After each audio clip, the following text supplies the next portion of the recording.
Everybody, this is a guided walkthrough for the Client Side Again challenge that is part of the picoCTF 2019 event in the medium category from the web hacking category. The description says, can you break into this super secure portal? And they've got a couple of links. So the first thing we need to do to start the challenge is we need to access the websites themselves. So I'll just copy this over to the chat just in case you want to check it out, and let's navigate over to this website. So the website says here, new and improved login, enter valid credentials to proceed. So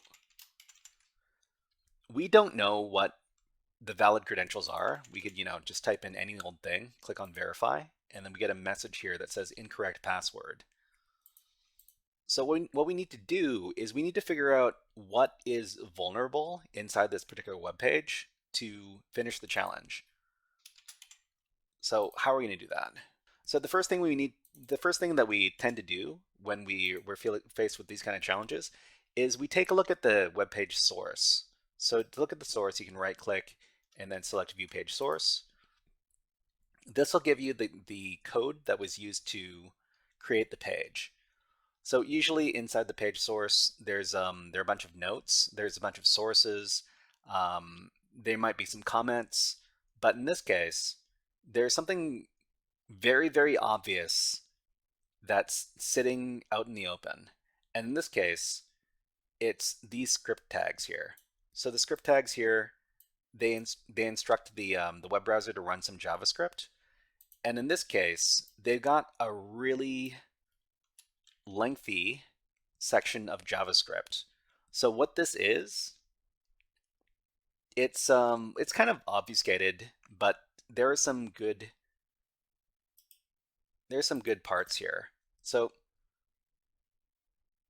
if we take a look here, we see what kind of looks like a flag. We see some squiggly brackets, and we also see picoCTF. So there's something inside of this variable that has the flag inside. And if we know how to access this using JavaScript, we could probably get the contents of the flag. So this is what we're going to do. We're just going to copy this entire JavaScript code. Just select the entire line, copy it, and then we can go over to the JavaScript console. So in the JavaScript console, you can usually access it by using the F12 key on your keyboard, and that's going to open up the developer tools. Okay, so what we want to do is we want to paste in the code. So inside of the so there's a bunch of different tools in here. There's the memory tab, the storage tab, the network tab. What we want to do is we want to use the console tab. So click on the console tab, and then in the console terminal here, you can just paste in the code. So the code is all here. What we need to understand is that the name of the variable that we want to access is this over here. So it's underscore 0x5a46. And we're going to run a command inside of JavaScript to access it. So we're just going to end this command here, and then we're going to do console.log. Console.log is the function inside of JavaScript that prints out something to the console. So when we run console.log, we need to put something in between some parentheses here. What we're putting inside the parentheses is the name of the variable, which is underscore 0x5a46. Underscore, no, I need to go down here first. Underscore 5x, underscore 0x5a46. So just click on that, and we're going to end this command with the semicolon. So essentially, this is what we add on to the code after we paste it in. So after we've done all that, we're just going to run the command. So click on run here, and we get an array. So the array has the flag inside of it. So I'm just going to copy the entire array here. It's going to copy object.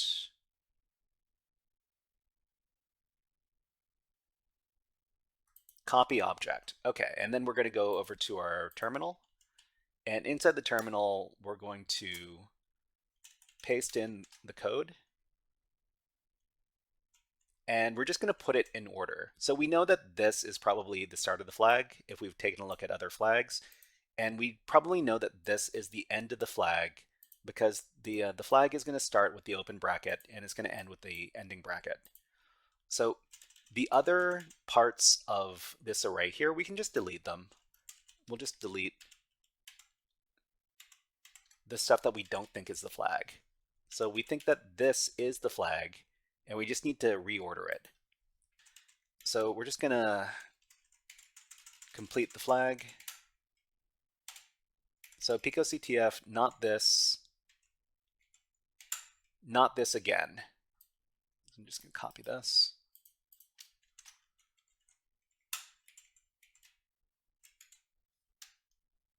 So this is the flag we're looking for right here. Okay, and we'll copy it and we'll submit this, and then we'll talk about what we did in this challenge and before we finish off the demonstration. Okay. Where was my... So this web app has a pseudo login form, and we don't know what the valid input is for this field. So, however, when we look at the web page source, we see that there's sensitive data in the JavaScript code. And in cybersecurity, this kind of vulnerability is called a client-side information disclosure. So client-side information disclosure could be a bunch of different things, but this is what happens when you start leaving sensitive code in client-side web pages, or if you decide to leave passwords or usernames in there. These are all kind of big no-nos as far as security is concerned. So that's how we solve the challenge. Let's go over and submit the flag, and then we're done.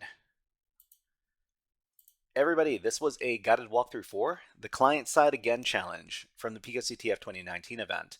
If you enjoyed this guided walkthrough, please click on the like and subscribe buttons on the video and leave a comment underneath the video. But until next time, HackerFrogs out.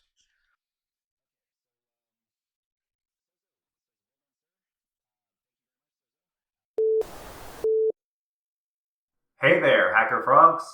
Are you enjoying this workshop? Learning new concepts and skills? If so, there's a way you can support the channel, and it's totally free. Just click on the subscribe button below the video. Also, click on the like button, and if you have questions or comments on this workshop, please leave them below the video. Thanks for listening. And now, back to our scheduled programming.